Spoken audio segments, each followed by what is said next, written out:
Welcome back to my new video guys. आज की video में हम समझने वाले हैं, हम सीखने वाले हैं कि एक ब्रेकआउट को हमें कैसे करना है। हमें कैसे पता चलेगा कि ब्रेकआउट आने वाला है या नहीं। तो मेन 3 स्टेप्स है जानने का कि ब्रेकआउट आने वाला है या नहीं, और एक सीक्रेट टिप जो आपको वीडियो के एंड में पता चलेगी। तो चलिए समझते हैं। पहली टिप जो है मल्टीपल टाइम टेस्टेड जोन। तो हमने पिछली वीडियो में सपोर्ट और रेजिस्टेंस जोन मार्क करना सीखा था। उसमें हमने सीखा था कि मार्केट एक जोन से मल्टीपल टाइम टेस्ट होता है तो वो जोन स्ट्रॉन्ग होता है, ऐसा हमने समझा था, और ऐसा ही सब सिखाते हैं। तो वो जोन मल्टीपल टाइम टेस्ट होके स्ट्रॉन्ग नहीं बनता, बल्कि उसका कई बार ब्रेकआउट हो जाता है। क्योंकि अगर कोई सपोर्ट जोन है, तो पहला point multiple time tested zone. अगर कोई सपोर्ट जोन है तो यहाँ से बाय आया, फिर से इधर से बाय हुआ, फिर से इधर से बाय हुआ, फिर से इधर से बाय हुआ। मतलब इस सपोर्ट जोन पे बहुत सारे बायर्स हैं जिन्होंने इधर से बाय करके, इधर से बाय करके और इधर से बाय करके मार्केट को ऊपर लेके गया, और उनके स्टॉप लॉस होंगे इधर पे। तो अब इधर जिन्होंने बाय किया होगा, इधर इधर इधर, तो उन सब के स्टॉप लॉस नीचे होंगे। और मार्केट का ये रूल है कि जिस तरफ स्टॉप लॉस होते हैं मार्केट उसी तरफ जाता है, कि जिस तरफ स्टॉप लॉस ज़्यादा होंगे मार्केट उसी तरफ जाएगा। मतलब यहाँ ज़्यादा बायर्स है तो बायर के स्टॉप लॉस नीचे होंगे तो मार्केट नीचे जाएगा। दूसरा, अगर कोई रेजिस्टेंस जोन है तो मार्केट इधर गया, इधर से नीचे आया, रेजिस्टेंस से नीचे आया, रेजिस्टेंस से फिर से नीचे आया, तो यहाँ क्या होंगे, सेलर्स होंगे। सेलर्स ने इधर सेल किया, इधर सेल किया, इधर सेल किया। अब सेलर्स जो होंगे वो एसएल क्या इधर लगाएंगे, तो इधर के सेलर्स का एसएल, इधर के सेलर्स का एसएल, इधर के सेलर्स का एसएल। मतलब क्या, ऊपर लिक्विडिटी जमा हो जाएगी और मार्केट लिक्विडिटी को लेने के लिए ऊपर चला जाएगा, और इधर हमें रेजिस्टेंस का ब्रेकआउट देखने को मिल सकता है। तो अगर सपोर्ट रेजिस्टेंस हो या ट्रेंड लाइन हो या कोई भी जोन हो या पैरेलल चैनल हो, मल्टीपल अगर टेस्ट हुआ है एक जोन से, तो मार्केट में बहुत ज़्यादा संभावना ये होती है कि स्टॉप लॉस उस तरफ ही होंगे, क्योंकि उधर बाय या सेल ज़्यादा हुआ होगा। तो हमें ये बात याद रखनी है। तो पहला पॉइंट हमारा कंप्लीट हुआ। अब दूसरा पॉइंट है ट्रेंड। मार्केट की साइकिल में हमने क्या सीखा है, पहले आएगा ट्रेंडिंग, फिर आएगा साइडवेज, और फिर से मार्केट ट्रेंडिंग हो जाएगा। ये मार्केट की साइकिल होती है। कि साइकिल क्या है, पहले ट्रेंडिंग, फिर साइडवेज, फिर से ट्रेंडिंग। तो साइडवेज जोन का ब्रेकआउट किस तरफ होगा ये ट्रेंड भी आधारित करता है। अगर ट्रेंड चेंज होना होगा तो ये 1 आवर या 4 आवर पे चेंज होगा। अगर आप 5 मिनट या 3 मिनट या 15 मिनट पे ट्रेड कर रहे हैं तो ज़रूरी है कि आप ट्रेंड के साथ ट्रेड करें। यहाँ कोई जोन है जिसमें कि इधर से मार्केट आया, कोई जोन में मार्केट इधर से आया, फिर इधर ऐसे करके साइडवेज हो गया और इससे साइडवेज हो गया।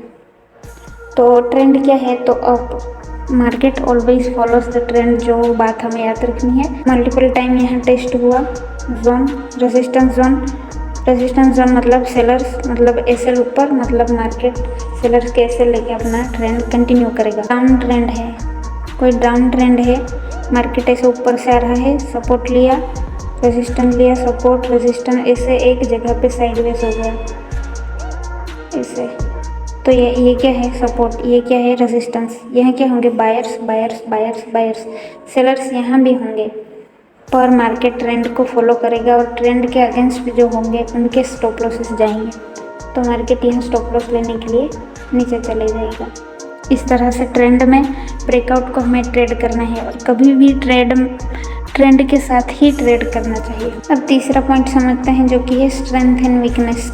मार्केट में डोमिनेटेड पीपल कौन है, बायर्स है या सेलर्स है, वो हमें समझना है। जिन लोगों की कैंडल स्ट्रॉन्ग हो, मार्केट के ब्रेकआउट देने का चांस उस तरफ ज़्यादा होगा जिस तरफ की कैंडल्स स्ट्रॉन्ग होगी। अगर छोटी छोटी कैंडल्स बन रही है, अगर बाइंग की छोटी छोटी कैंडल्स बन रही है, इसका मतलब क्या है कि बायर्स में स्ट्रेंथ नहीं है और ब्रेकआउट नीचे की तरफ आ सकता है और सेलर्स डोमिनेटेड कर रहे हैं। दूसरा, अगर सेलर्स की कैंडल्स छोटी छोटी बन रही है, इसका मतलब क्या है कि सेलर्स वीक है और बायर डोमिनेट कर सकते हैं। तो चलिए अब चार्ट पे समझते हैं इन तीनों के एग्जांपल्स। इधर क्या हुआ, ओवरऑल ट्रेंड क्या है, ओवरऑल ट्रेंड है डाउन ट्रेंड।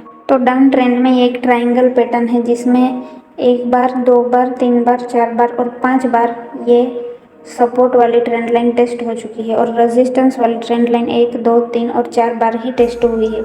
इसका मतलब क्या है, ज़्यादा इधर बायर्स के स्टॉप लॉस होंगे क्योंकि ये मल्टीपल टाइम ज़्यादा टेस्ट हुआ है और ट्रेंड भी डाउन है, तो चांसेस ज़्यादा है कि मार्केट ब्रेकडाउन नीचे की तरफ देगा। अब दूसरा एग्जाम्पल देखते हैं। अब इधर ये ट्रेंड डाउन ही है, एक बार, दो बार, तीन बार और चौथी बार मार्केट टच नहीं किया है। एक, दो, तीन, चार, पाँच बार मार्केट इस सपोर्ट को टेस्ट कर चुका है। और दूसरा, ये कैंडल्स जो है बाइंग के कैंडल्स बहुत स्मॉल है, इसका मतलब ये है कि बायर्स वीक है और ये कैंडल्स जो रेड कैंडल्स है ये बड़ी ही स्ट्रॉन्ग कैंडल्स है, ये स्ट्रॉन्ग कैंडल्स, और ये बायर्स की वीक कैंडल्स है, इसलिए ये सपोर्ट ब्रेक होकर अपना ट्रेंड कंटिन्यू करते हुए डाउन चला गया। अब अगर हम दूसरा एग्जांपल देखें तो इधर एक, दो, तीन, चार, ये सपोर्ट पे चार बार टेस्ट हो चुका है। एक, दो, तीन, इधर पे तीन ही बार हुआ है और ओवरऑल ट्रेंड क्या है, डाउन ट्रेंड है। मतलब यहाँ बायर आए, बायर आए, बायर आए, बायर आए, जिनका स्टॉप लॉस है इधर कहीं पे नीचे, जो मार्केट ट्रेंड फॉलो करते हुए स्टॉप लॉस लेके नीचे चला गया। ओवरऑल अप ट्रेंड है ये। तो अब इधर इस वाले जोन में देखें तो क्या है, एक बार सपोर्ट लिया, दूसरी बार लिया, तीसरी बार लिया, पर यहाँ रेजिस्टेंस एक बार, दो बार, तीन बार, चार बार और पांच बार रेजिस्टेंस लिया। ये रेजिस्टेंस, ये सपोर्ट जो पांच बार लिया और सपोर्ट कितनी बार लिया, सिर्फ तीन बार लिया। और इसमें क्या है कि इधर लास्ट वाले सेल ऑफ में सेलर्स एकदम ही वीक थे, ये देखो, क्योंकि एक ही कैंडल रेड बनी है, एक दो कैंडल जो जिसमें से दूसरी भी एक इनडिसाइडेड कैंडल है। अब इधर भी ओवरऑल ट्रेंड कौन सा है, अप ट्रेंड है। अब इस अप ट्रेंड में एक बार सेलिंग, दूसरी बार सेलिंग, तीसरी बार सेलिंग, ये रेजिस्टेंस पे सेलर्स होंगे बराबर, ट्रेंड भी अप है।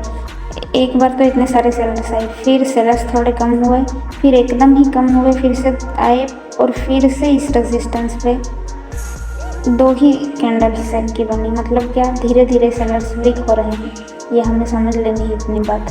तो फिर इन सेलर्स के स्टॉप लॉसेस इधर ऊपर होंगे, इसलिए मार्केट ऐसे करके ऊपर चला गया। अब इस वाले जोन को हम देखें तो ये क्या है, overall trend, overall up trend है बराबर। ये अप ट्रेंड में एक चैनल फॉर्म हुई है जिसमें क्या, एक बार सेलिंग, दूसरी बार, तीसरी बार और चौथी बार। बाइंग कितनी बार हुई, एक, दो और तीन बार। ये सपोर्ट है, ये वाला रेजिस्टेंस जोन है, तो सेलिंग ज़्यादा बार हुई है, तो मतलब क्या, सेलर्स ज़्यादा होंगे जिनके स्टॉप लॉस ऊपर होंगे और ट्रेंड भी अप है।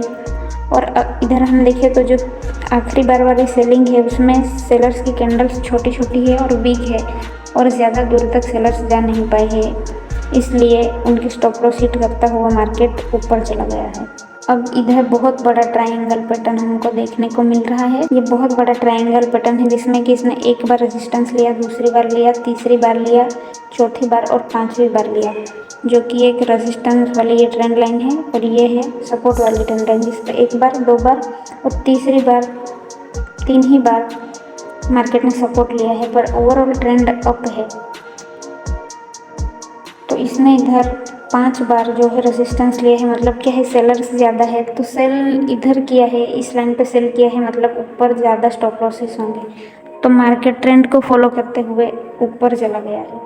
और हम इधर एक ध्यान देने वाली बात देखें तो वो ये है कि पहली बार इधर इतने सारे सेलर्स आए, फिर ये सेलर्स धीरे धीरे कम हो रहे हैं, इतने यहाँ सेलर्स आए, फिर इतने, फिर यहाँ एकदम ही कम, फिर एकदम ही कम।